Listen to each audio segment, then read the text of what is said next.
ഈ വില പറഞ്ഞിട്ട് കഴിച്ചാൽ നല്ല നിറവുണ്ടായിരിക്കും. അപ്പോൾ കപ്പ ഒരു പ്ലേറ്റിന് 50, എല്ല് കറി ഒരു പ്ലേറ്റ് 100, അയില ഫ്രൈ 60, പിന്നെ തോരൻ നമുക്ക് നിങ്ങളെ പരിചയപ്പെടുത്താൻ വേണ്ടിയിട്ടുള്ളത്. അപ്പോൾ ആദ്യമേ ഇവനെ ഇങ്ങോട്ട് തട്ടാം. അടിപൊളി.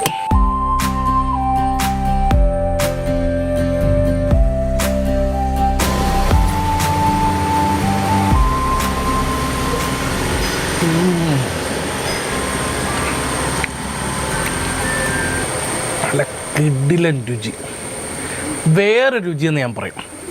ഇപ്പം നിങ്ങളുടെ അവർക്ക് എല്ല് കറി എന്ന് പറയുമ്പോൾ മൊത്തം എല്ല് മാത്രമേ കാണത്തുള്ളൂ. എല്ല് മാത്രമല്ല കേട്ടോ, എല്ലിനകത്ത് പറ്റിപ്പിടിച്ച് നല്ല മാംസമുണ്ട്. അതിങ്ങനെ കടിച്ചെടുത്ത് കഴിക്കുന്നിടത്താണ് എല്ലും കപ്പയുടെ രുചി ഇരിക്കുന്നത്.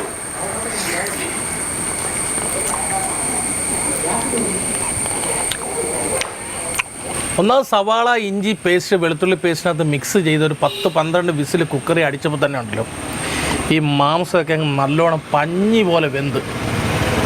അതുകൊണ്ട് വലിയ സമ്മർദ്ദം കൈകൾക്കോ നാക്കിനോ കൊടുക്കാതെ തന്നെ ഈ സാധനം ഇളകിഞ്ഞ് വരും. 2 വിരലും മതി. ഇതാണ് കണ്ടോ, എല്ലിനകത്ത് നീ അളിയന്മാരെ ഒന്ന് ഇളക്കിയെടുക്കാൻ.